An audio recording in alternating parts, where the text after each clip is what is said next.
ଦେଢ଼ ଘଣ୍ଟା ପାର ହୋଇଯାଇଛି ସତ୍ସଙ୍ଗ ଶେଷ ହେବା କଥା। ଅଭୟ ଭାଇ କହିଲେ କିଛି କହିବା ପାଇଁ ଆପଣ ସମସ୍ତଙ୍କୁ କହିବାର ତ କିଛି ନାହିଁ। ଏତେ ସୁନ୍ଦର ଆଜି ପରିବେଶଟା, ଦୋଳ ପୂର୍ଣ୍ଣିମା ଦିନ ସମସ୍ତେ ମନ୍ଦିରରେ ଏକତ୍ର ହେଇକି ପରମ ଦୟାଳଙ୍କ ଗୁଣାନୁକୀର୍ତ୍ତନ କରିବା, ତନ୍ମୟ ହେଇକି ତଦ୍ଗତ ହେଇକି ଅପାର ଆନନ୍ଦ ଅନୁଭବ କରିବା। ଆଜି ଦିନଟା ଅତ୍ୟନ୍ତ ସୁନ୍ଦର କାଟିଗଲା। ଶେଷରେ ଏ ସତ୍ସଙ୍ଗଟା ଆଜି ହେଲା, খুব সুন্দর সৎসঙ্গ, সমস্ত ভজন কীর্তন সবু হেলা। ଆପଣ ସମସ୍ତେ ଭଲ ରହନ୍ତୁ। ଭଲ ରହିବା ଉପାୟ ଯାହା, ସେଇ ଉପାୟ ଅବଲମ୍ବନ କରିକି ଚାଲିଲେ ହିଁ ଭଲ ରହିବାଟା ସମ୍ଭବ ହୁଏ। সেটা সদাবেলে মনে রখিবে, সেটা অন্তরে জাগ্রত করে রখিবাটা অত্যন্ত জরুরি।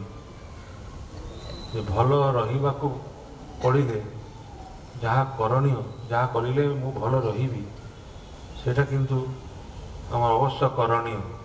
সেটা বাদ দেখি কিন্তু ভাল কিছুতে হুয়ে না।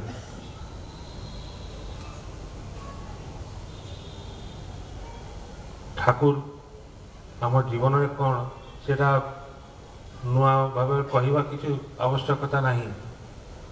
ସମସ୍ତଙ୍କ ଅନ୍ତରରେ ଠାକୁରଙ୍କ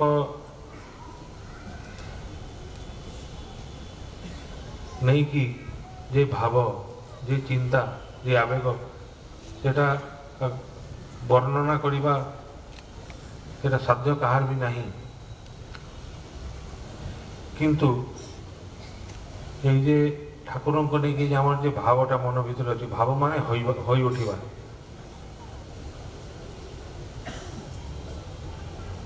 আর হেবাকু পড়িলে কিন্তু করিবাটা অনিবার্য। মোর যাহা করণীয়, মো ঠাকুরଙ୍କୁ নেইকি যাহা মু করে, সে অনুসারে মোর ভাবটা হই ওঠে। ତେଣୁ ତାହାଙ୍କ ପାଇଁ ମୁଁ ଯାହା କରିବି, ଯେତେଟା କରିବି, ସେହି ଅନୁସାରେ ମୋର ଭାବଟା ଜାଗ୍ରତ ହେବ, ପରିସ୍ଫୁଟ ହେବ। আর ମୁଁ କ'ଣ କରୁଛି, ମୁଁ କ'ଣ କରେ, ସେଟା ମୁଁ ସବୁଠୁ ଅଧିକା ଜାଣେ, ସବୁଠୁ ଭଲ ଜାଣେ। ସେଟା କିଏ କାହାକୁ କହିଦେଇପାରେ ନା। କିନ୍ତୁ ମୋର অন্তর জগৎ জানে, অন্তরাত্মা জানে। এই অন্তরাত্মাটা ହିଁ কিন্তু ঠাকুর আমার, অন্তরে সদা বাস କରନ୍ତି। ତାଙ୍କୁ ମୁଁ ଯେମିତି ଜାଗ୍ରତ ରଖିବି ମୋ ଜୀବନରେ, ମୋ ଜୀବନ ସେମିତି ଗଢ଼ି ଉଠିବ, ସେମିତି ମୋର ଭଲ ରହିବାଟା ସମ୍ଭବ ହେବ। এটা ହିଁ একমাত্র সত্য যে ঠাকুর ଆମମାନଙ୍କୁ ଯାହା ଯାହା କରିବା କଥା କହନ୍ତି, ଯେମିତି ଚାଲିବା କଥା କହନ୍ତି, ସେଟା କ'ଣ ପାଇଁ? ଆମର ଭଲ ରହିବା ପାଇଁ, ଆମେ ଯେମିତି ଭଲ ରହୁ।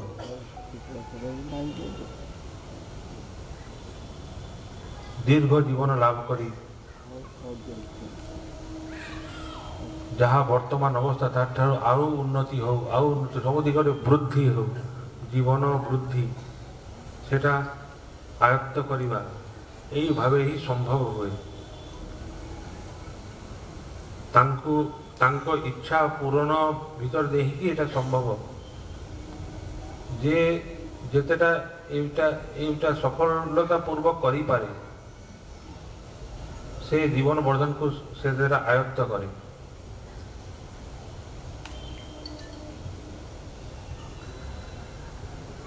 ବର୍ଦ୍ଧନ ମାନେ ତ আনন্দ। যে যার আনন্দ যত সর্বব্যাপী প্রসারিত, সে তত বর্ধনশীল।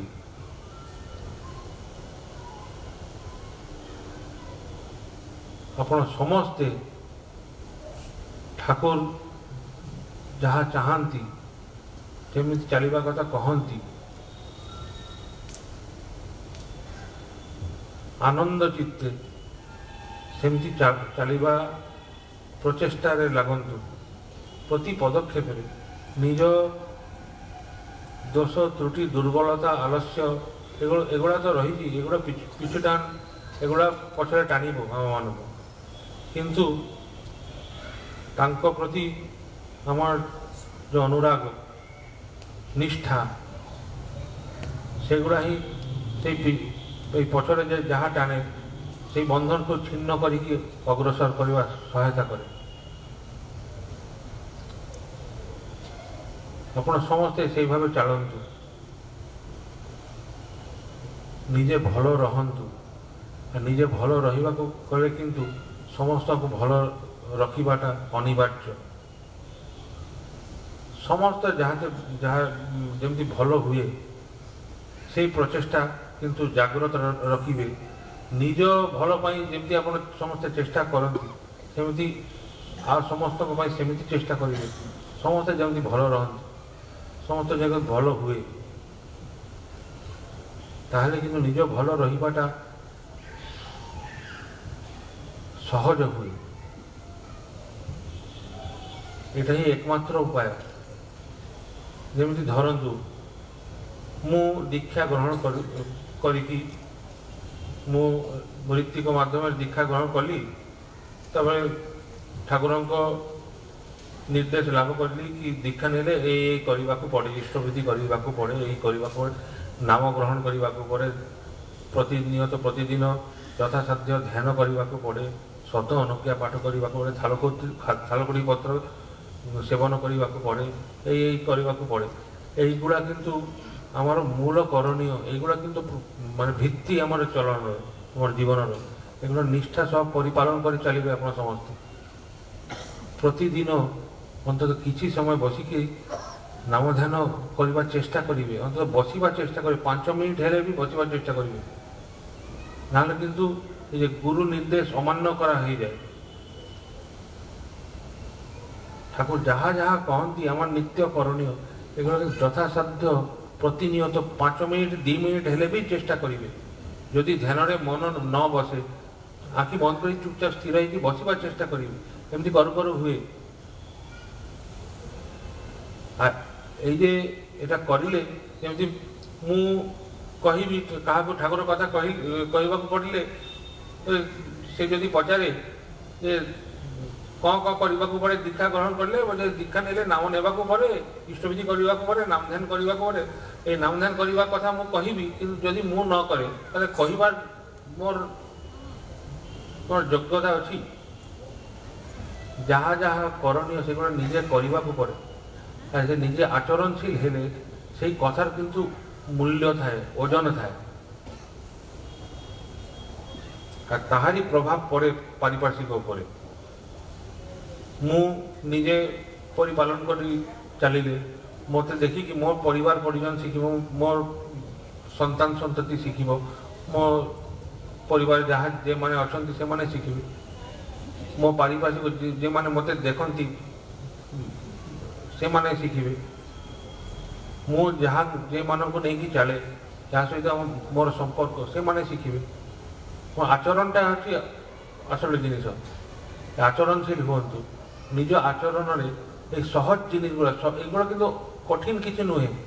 এই সহজ ভাবে যা তাঁর মূল নির্দেশ সেগুলো কিন্তু নিজ জীবনে পরিপালন করে তোলা, এইটা কিন্তু সহজ স্বাভাবিক করন্তু প্রত্যেক জীবনের।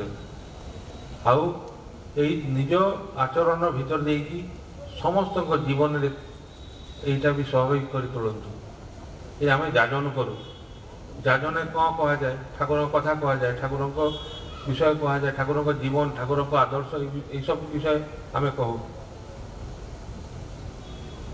সেটা ମୋ ଜୀବନରେ ଯଦି ପ୍ରତିଫଳିତ ନ ହୁଏ, ଠାକୁରଙ୍କ ଧରି କ'ଣ ହେବ ଯଦି କିଏ ପଚାରେ, ମୁଁ କହିବି ଯେ ଏଇ ହୁଏ, ଚରିତ୍ର ଏମିତି ଚରିତ୍ରବାନ ହେଇ ଗୋଟେ, ଏଇ ହୋଇ ଗୋଟେ, ସେଇ ଗୋଟେ ଜୀବନ ବର୍ଦ୍ଧନଶୀଳ ହେଇ ଗୋଟେ, ତାପରେ ଯଦି କେହି କହିବେ যে জীবন বর্ধন যে তুমি তো তোমার হার্ট রোগ অছি, তোমার ডায়াবেটিস অছি, এই অছি, ঠাকুর ধরিকি କ'ଣ ହେଲା, ସେଥିପାଇଁ ସଦାଚାରୀ ହେଇକି ଚାଲିବାଟା ବି ଦରକାର। ନିଜ ନିଜ ଦେହଟା সেটা যে মোর কর্মর মূল আধার, এটা দেখি মু কর্ম করে। এই দেহটা যে পর্যন্ত অছি সেটা হচ্ছে মোর জীবন ধারণের সীমা। দেহটা সুস্থ স্वस्थ রখিবা পাই সদাচারী ହେଇକି ଚାଲିବା, ନିୟନ୍ତ୍ରିତ ଜୀବନ ଯାପନ କରିବା।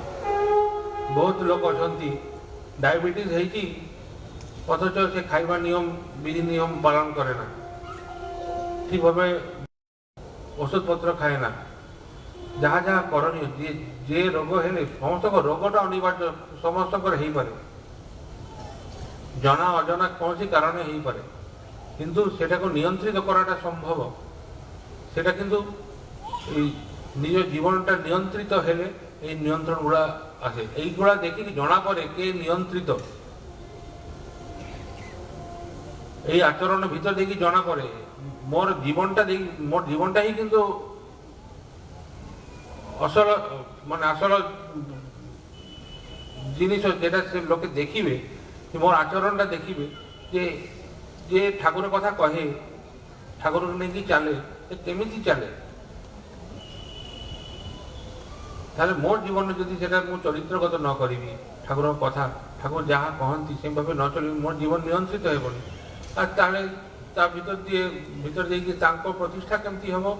ଆଉ ମୋ ଜୀବନଟା ଅନ୍ୟମାନଙ୍କର କଥା ଛାଡ଼ି ଦିଅନ୍ତୁ, ମୋ ନିଜ ଜୀବନ ଲାଭଟା କ'ଣ ହେବ? ମୋ ଯଦି ଜୀବନ ବର୍ଦ୍ଧନଶୀଳ ନ ହେଇପାରିବି, তাহলে মোট ঠাকুরঙ্ক ঠিকভাবে ঠাকুরঙ্ক কথা ঠিকভাবে পরিপালন করে চালে না, সেটা প্রমাণিত হবে।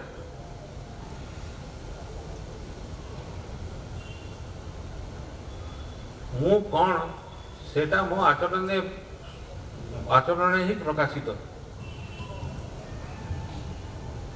মো জীবন মো আচরণ প্রকাশ করিব মু কেমিতি চালিছি,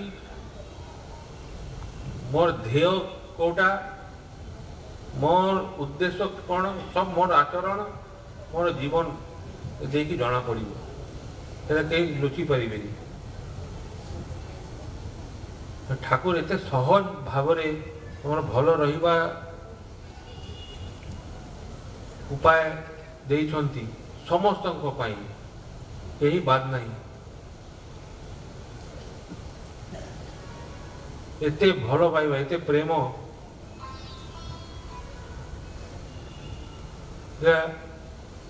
এই প্রেম, এই ভাল পাইবা, এই তীব্র মଣିষକୁ ଭଲ ପାଇବା ନିର୍ବିଶେଷରେ ଏମିତି କେହି ଆজ ପର୍ଯ୍ୟନ୍ତ କିନ୍ତୁ ଅନୁଭବ କରେନି ଯାହା ଆମେ କରୁ।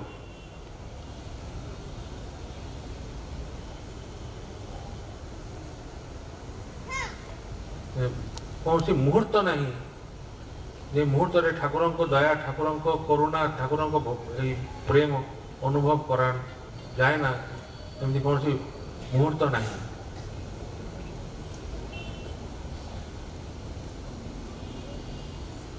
সে দেহান্তরিত হয়েকি বি সেমতি আম ভিতর দেখি সে নিত্য লীলাশীল। সে আচার্যদেব অছন্তি, সে আচার্যদেব কু দেখিলে ତାଙ୍କ ଜୀବନଟା ଅନୁଭବ କରିଲେ, ଜୀବନଟା ଟିକେ ଅନୁଭବ କରିଲେ ଜଣା ପଡ଼ିବ ଯେ ଠାକୁର କ'ଣ।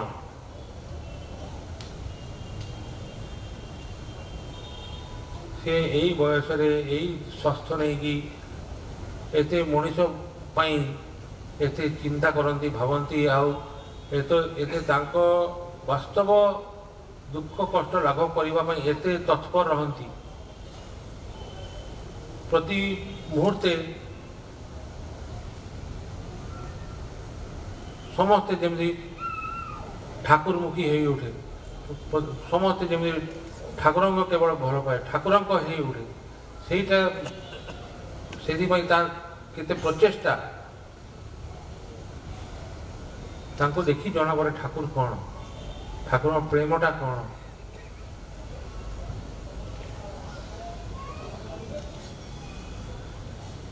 ଆପଣ ସମସ୍ତେ କ'ଣ, ମୁଁ ନିଜକୁ ଧରିକି ସମସ୍ତେ এই যে ଠାକୁରଙ୍କ ଦୟା ପ୍ରେମ ଲାଭ କରିକି ଯଦି ସେଟା ବ୍ୟର୍ଥ କରିବି ତ ଦୁର୍ଭାଗ୍ୟ ଆଉ କିଛି ରହିବନି। କିନ୍ତୁ ଆପଣ ନିଜେ ଭଲ ରହନ୍ତୁ, ସମସ୍ତେ ଭଲ ରହିବା ଯାହା ଉପାୟ ସେଟା ଅବଲମ୍ବନ କରିକି ଅକପଟ ହେଇକି এই ଚଳଣି କପଟତା ନାହିଁ। କପଟତା କାହା ସହିତ ମୁଁ ନିଜ ସହିତ କପଟତା କରିପାରିବିନି। ଅନ୍ୟମାନଙ୍କୁ ଦେଖିବା ପାଇଁ କିନ୍ତୁ ମୋର ଚଳନ ନୁହେଁ, ମୋ ନିଜେ ମାନେ ହୋଇ ଉଠିବା ପାଇଁ ହିଁ ମୋର ଚଳନଟା। আর সেটা কিন্তু অন্য মাধ্যমে প্রতিষ্ঠা হবনি। অন্য কি জয় জয়কার করিব, অন্য মতে বাহবা দেব, অন্য মতে জয়ধ্বনি দেব, সেটা কিন্তু প্রতিষ্ঠার লক্ষণ নয়। সেটা সাময়িক, সেটা কাটি যায়। কিন্তু ସମସ୍ତଙ୍କ ଜୀବନରେ ସେଟା ଆସିପାରେ, କାଟି ବି ଯାଏ। କେବଳ ସାମୟିକ ପ୍ରତିଷ୍ଠା ମାନେ ମୋର ହୃଦୟ ଠାକୁର ପ୍ରତିଷ୍ଠା ହେଇଛି କି ନା, ସେଟା ହେଉଛି ମୋର ମୂଳ ପ୍ରତିଷ୍ଠା।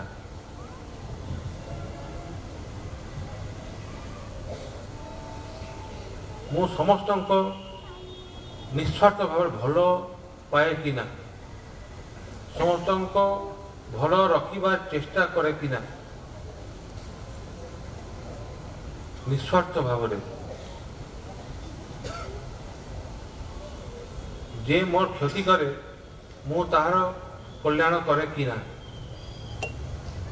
ସେଟା ଦେଖି ଜଣା ପଡ଼ିବ ମୁଁ କେତେ ମୋ ଜୀବନରେ ଠାକୁର କେଉଁ ଜାଗାରେ ଅଛନ୍ତି।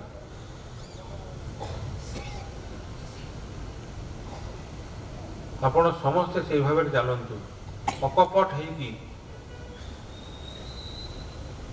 ଶ୍ରଦ୍ଧା ରଖିକି, ପରସ୍ପର ପ୍ରତି ଶ୍ରଦ୍ଧାଶୀଳ ହୁଅନ୍ତୁ, ସହାନୁଭୂତିଶୀଳ ହୁଅନ୍ତୁ, ଭଲ ପାଆନ୍ତୁ ପରସ୍ପରକୁ। ଠାକୁରଙ୍କ ଗୋଟେ ବାଣୀ ଅଛି ଇଂଲିଶରେ, ସେଟା ମର୍ମାର୍ଥଟା ହେଉଛି ଗୋଟେ ଇଂଲିଶରେ କଥା ଅଛି ଟିଟ୍ ଫର୍ ଟ୍ୟାଟ୍। ଠାକୁର କହୁଛନ୍ତି ଟିଟ୍ ଫର୍ ଟ୍ୟାଟ୍ ନୁହେଁ, ଟ୍ରିଟ୍ ଫର୍ ଟ୍ୟାଟ୍। ସବୁକିଛି ପ୍ରତିଶୋଧ ନେବା ମାଧ୍ୟମରେ ସମାପ୍ତି ହୁଏ ନା। ଯେ তোমার প্রতি দুর্ব্যবহার করিব, তুমি ভালো ব্যবহার তাকে জয় কর।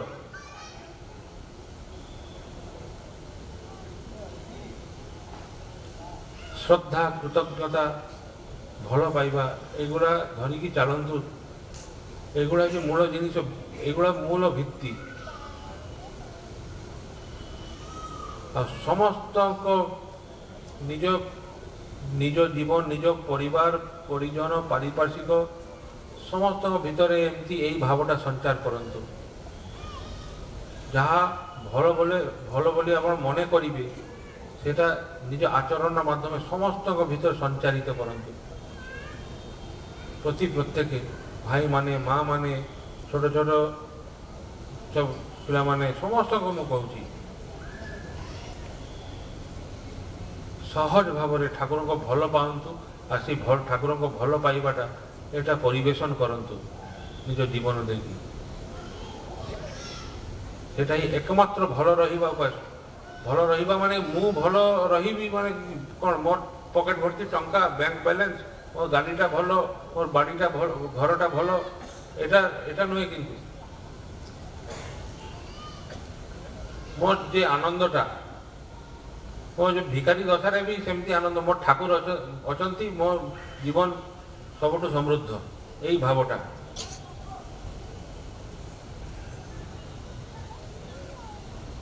ଆଚାର୍ଯ୍ୟଦେବ ଗୋଟେ କଥା କହୁଥିଲେ। ଏଇ ବିଗତ ବର୍ଷ ଗୁହାଟୀରେ କନଫରେନ୍ସ ହେଇଥିଲା, ସେଇ ସମୟରେ ସେ ଋତିକ ଅଧିବେଶନରେ ଆଚାର୍ଯ୍ୟଦେବ ସମସ୍ତ କର୍ମୀ ମାନଙ୍କ ପ୍ରତି ତାଙ୍କ ଯେ ଆଶୀର୍ବଚନ, ତା ଭିତରେ ଏଇ କଥାଟା କହିଥିଲେ, ସେ କାହାଣୀଟା କହିଥିଲେ ଯେ ସେ ବହୁତ ବର୍ଷ ପୂର୍ବେ ଏବେ ଗୁହାଟୀରେ ମନ୍ଦିର ତିଆରି ହେଉଥିଲା, ସେ କରାଯାଉଥିଲା। ସେ ସମସ୍ତ ମନ୍ଦିର ରେଡ଼ି ହେଇଗଲା। ଏବେ ଠାକୁରଙ୍କ ବିଗ୍ରହ ପାଇଁ ସେ ଅର୍ଘ ସଂଗ୍ରହ କରିଥିଲେ। ସେ ସମୟ ଦୀକ୍ଷିତ ଲୋକ ଆସାମରେ ସେମିତି ନଥିଲେ, ଆଉ ସମସ୍ତଙ୍କ ସାମର୍ଥ୍ୟ ବି ଏତେ ନଥିଲା। ସେ ଠାକୁରଙ୍କ ବିଗ୍ରହ ପାଇଁ ଅର୍ଘ୍ୟ ସଂଗ୍ରହ କରିଥିଲେ। ତ ଜଣେ ଲୋକ ସେ ଗୁହାଟୀ ମନ୍ଦିର ଅବସ୍ଥାନ କରିକି କରିଥିଲେ। ସେଇ ସମୟରେ ଜଣେ ଲୋକ ପ୍ରାୟ 60-70 କିଲୋମିଟର ଚାଲିକି ଗୁହାଟୀ ମନ୍ଦିରରେ ପହଞ୍ଚିକି ଗୋଟେ ରୁମାଲ ଭିତରେ ବାନ୍ଧିକି କିଛି ଟଙ୍କା ତାଙ୍କ ହାତରେ ଦେଲେ। ଯେ ଆଜ୍ଞା ଏଇଟା ମୁଁ ଆଣିଛି, ବିଗ୍ରହ ଆପଣ ଶୁଣିଲି ବିଗ୍ରହ ପାଇଁ ଆପଣ ଅର୍ଘ୍ୟ ସଂଗ୍ରହ କରୁଛନ୍ତି, ଏଇ ମୁଁ ଅର୍ଘ୍ୟଟା ଆଣିଲି। ତାପରେ ଆଚାର୍ଯ୍ୟ ସେଟା ଗ୍ରହଣ କଲେ। ତାପରେ ପଚାରିଲେ ତାଙ୍କ ଆପଣ କୋଉଠିରୁ ଆସିଛନ୍ତି? ଏଇ ଜାଗାରୁ ଆସିଛନ୍ତି। କେମିତି ଆସିଲେ? ଗୋଟେ ଚାଲିକି ଆସିଛି। ଏତେ ବାଟ ଚାଲିକି? ମୋର ତ ପଇସା ନାହିଁ। ଆପଣ କ'ଣ କରନ୍ତି? ମୁଁ ଭିଖାରୀ। ଭିଖାରୀ ତ ଭିକ୍ଷା କରୁଛନ୍ତି ଆପଣ, ସେଟା ନ ଖାଇକି ଆପଣ ଏଇଟା ମୋତେ ଦେଇଦେଲେ। ଏତେ ଟଙ୍କା ଆପଣ ଭିକ୍ଷା କରୁଛନ୍ତି? ନା, ଭିକାରୀର କି ସିଜନ ରହେ, ସବୁ ସିଜନରେ ତ ଭିକ୍ଷା ସମାନ ଜୁଟେ ନା। ତ ସମୟ ଅଫ୍ ସିଜନ, ସେଥିପାଇଁ ମୁଁ କିଛି କିଛି ପଇସା ସଂଗ୍ରହ କରିକି ରଖେ। এই সময় যে বর্ষাকাল বা এই সমୟରେ ভিক্ষা କରିବା ସମ୍ଭବ ହୁଏ ନା, ସେଥିପାଇଁ ସେଇ ସମୟ ପାଇଁ ମୁଁ କିଛି ପଇସା ସଂଗ୍ରହ କରିକି ରଖେ। ତ ସେଇ ପଇସା ସଂଗ୍ରହ କରୁ କରୁ ତାପରେ ମୁଁ ଶୁଣିଲି ଆପଣ ଏମିତି ବିଗ୍ରହ ପାଇଁ ଅର୍ଘ୍ୟ ସଂଗ୍ରହ କରୁଛନ୍ତି। ତ ମୁଁ ଭାବିଲି ଯେ ଏଇ ଟଙ୍କାରେ ମୋ କ'ଣ ହେବ, କେତେ ଦିନ ଯିବ, ଯାହା ଅଛି ମୁଁ ଠାକୁରଙ୍କୁ ଦେଇଦିଏ। ଦାଦାର ପ୍ରয়োଜନ, ମୁଁ ଦାଦାଙ୍କ ହାତରେ ଦେଇଦିଏ ଠାକୁରଙ୍କ ବିଗ୍ରହ ପାଇଁ। ତ ମୁଁ ଚାଲିକି ଆସିଲି, 60-70 କିଲୋମିଟର ଚାଲିକି ଆସିଲି, ଆପଣ ହାତରେ ମୁଁ ଦେଉଛି। ତାର ସର୍ବସ୍ୱ ସେ ଦେଇଦେଲା। ଦେଇକି ତାର କୌଣସି ଅଫସୋସ ନାହିଁ ଯେ ପରେ ତା ପରଦିନ କ'ଣ ଖାଇବେ, ସେ କ'ଣ କରିବେ, ତାର କିଛି ଠିକଣା ନାହିଁ। ଦେଇକି ସେ ତୃପ୍ତ, ସେ ଏକଦମ ସମ୍ବର୍ଦ୍ଧିତ, ସେ ପରିପୂରିତ। এই ପରିପୂରିତ ଭାବটা, ଅନ୍ତରର ଭାବଟା, এটাই হচ্ছে ଅସଲ। ଖାଇବା ନ ଖାଇବାଟା আর ଭଲ ବିଛଣାରେ ଶୋଇବା ନ ଶୋଇବାଟା, সেটা কিন্তু ଅସଲ না। সেটা ଆଜି ଅଛି, କାଲି ନ ବି ରହିପାରେ। সেটা ପରିସ୍ଥିତି ଉପରେ ନିର୍ଭରଶୀଳ। କିନ୍ତୁ ମୋର ଅନ୍ତରଟା କିନ୍ତୁ କୌଣସି ପରିସ୍ଥିତି ଉପରେ ନିର୍ଭରଶୀଳ ନୁହେଁ। କିନ୍ତୁ ଯେ ଅନ୍ତରରେ ଠାକୁର ବାସ କରନ୍ତି, ସେଟା ଠାକୁରମୟ କରିକି ଯଦି ରଖାଯାଏ, ହେଲେ ସବୁବେଳେ ସେ ତୃପ୍ତ, ଠାକୁରଙ୍କୁ ନେଇକି ତୃପ୍ତ। ଆପଣ ସମସ୍ତେ ଏମିତି ଚାଲନ୍ତୁ।